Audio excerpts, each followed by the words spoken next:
What's going on, ladies and gentlemen? It's Daniel, and welcome back to another video. Today, we got a few NASCAR stories that I wanted to talk to you guys about today, and some news to talk about.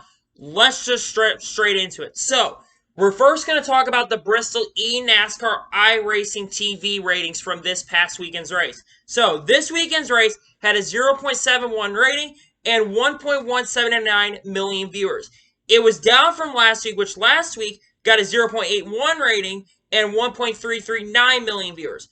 Now, I think the reason that the ratings were down for this race in person is because I think the race had a lot of more viewers at the beginning of the race, but I think because of all the wrecks and all the crashes that took place, it just made people stop watching it, and it kind of ended up affecting the ratings throughout the entire race.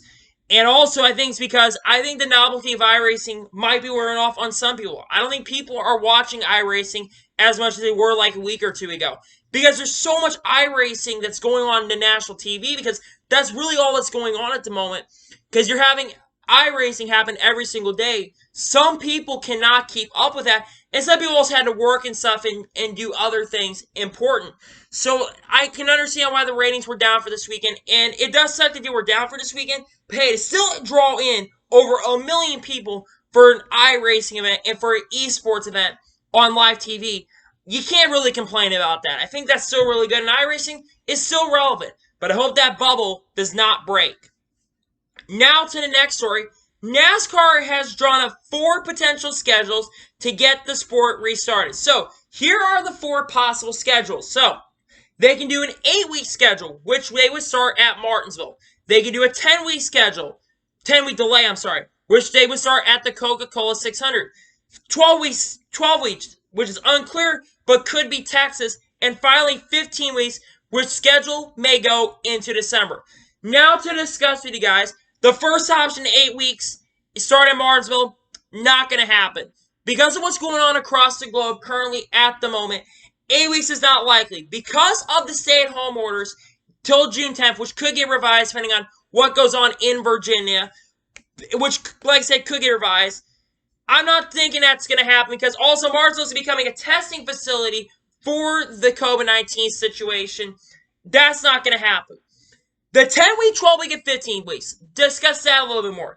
10 weeks to start at Coco 600. I could see that being likely. Not as likely as we're seeing more events get canceled, like the Detroit Grand Prix getting suspended, and the Canadian Grand Prix being announced today that is going to end up getting postponed. That's starting to become more even unlikely, even more unlikely as well, because we don't know when we're going to get restarted there. The 12 and 15 weeks, while I don't want to see those happen, I think there's a really good chance that's going to end up being where we go, unfortunately. That would mean we see a lot of double headers. That would end up seeing tons of midweek races. That's what you're probably going to end up seeing if we go to those two. And even with the 10 weeks, you're going to still end up seeing midweek races and double headers. Expect there, when we do get the season restarted, though, to be that taking place, where we have, a ton, like I said, tons of midweek races, tons of doubleheaders, and maybe a new championship race, even though they do want to keep the 10-race playoff buffer a thing. I just think the reason is they got the playoffs still. In my opinion, just get rid of the playoffs, just go to a full season at this point, and then restructure the schedule completely, change everything up with the current schedule, and so you can at least, because you have to look at individual states. That's what I think that they're going to have to look at, is what is going on in each of the states that is going on across the United States. Because some states are going to be doing better than others. That's just going to be how it is. So put some of those races a little bit, maybe a little bit farther back than others, and change some of the things up. Because, for instance, things that are what's going on maybe like in North Carolina, maybe going better than what's going on in Virginia. So you have to think about that, for instance. That's going to be what's going to, for me, is going to change what's going to happen with the schedule when they do release it. But yeah, they're probably going to end up keeping the plus. I wish they get rid of the plus, in my opinion. But they're going to probably end up keeping it and change some of the things up there. So yeah, I think they're going to go with either the 12-week schedule, or they're going to go with the 15-week schedule, or the 10-week schedule. That's just what I think is going to happen. Now to the next story.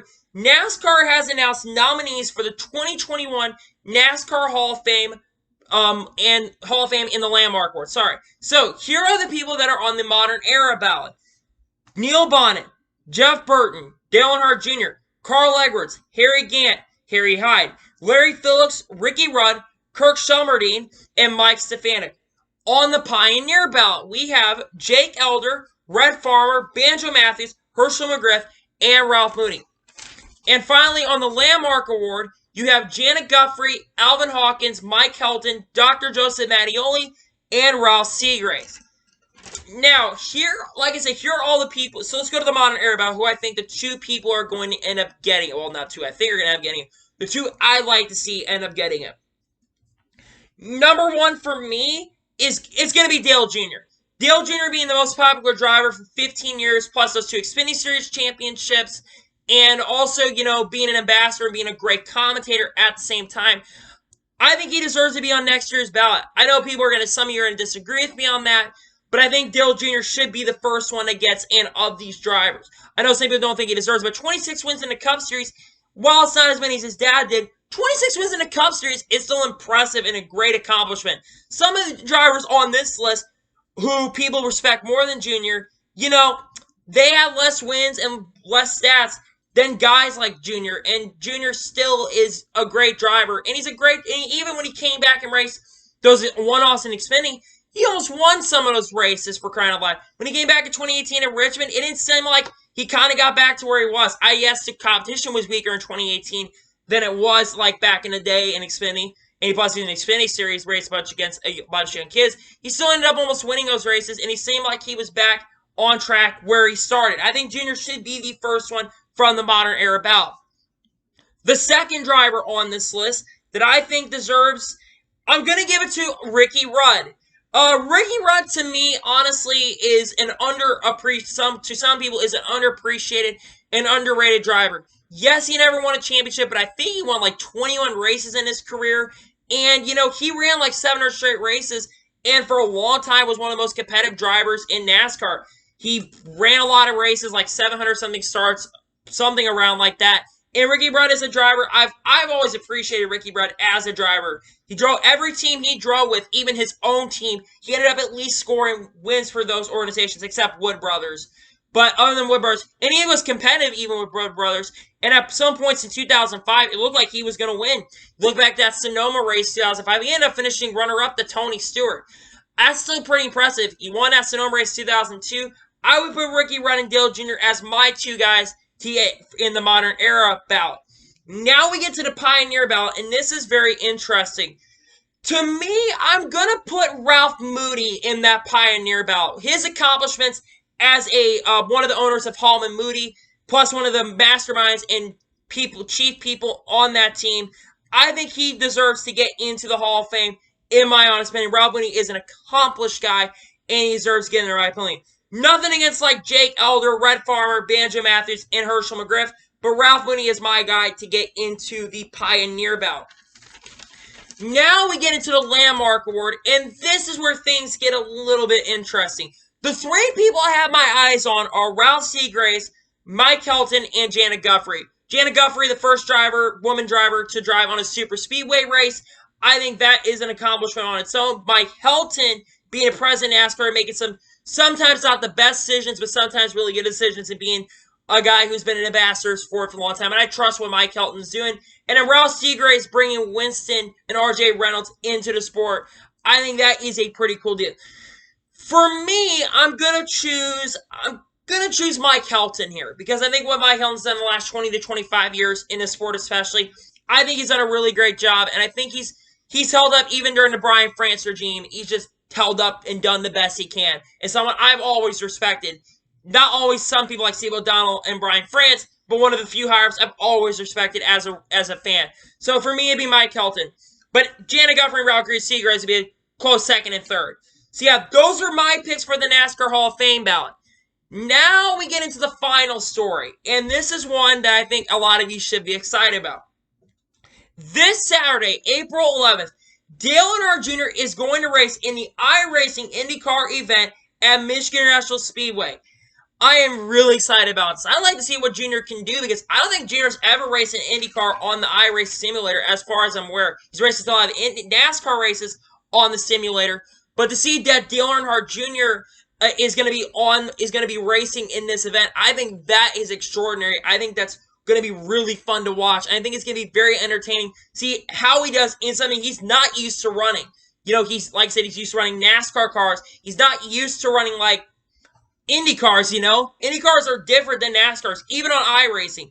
Yes, and you don't really get the feel of IndyCar and NASCAR. They're completely different. I mean, yes, some of the guys that run NASCAR and IndyCar, guys run NASCAR, can get an IndyCar easily. You look at Kurt Busch, what he did in real life IndyCar. He almost won the dang thing. I know that it was Indianapolis, but IndyCar is much more tough on the simulator, and you have to be able to do a lot more, be able to adapt more quicker in IndyCar. Then sometimes you have to do NASCAR. Yes, IndyCar guys come in NASCAR. Sometimes they end up struggling. And then you got Juan Montoya, who's going to run the World of Outlaws event tonight, that's really cool to see.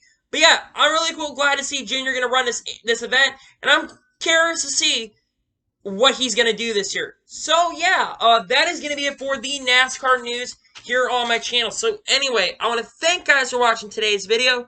Please like and subscribe to the channel, turn notifications on so you can be notified when a video does go live on my channel. Follow me on all my social medias, links in the description below for that, and comment your thoughts on today's video. Anyway, I want to thank guys for watching today's video, and I will see you guys next time. Take care, everybody.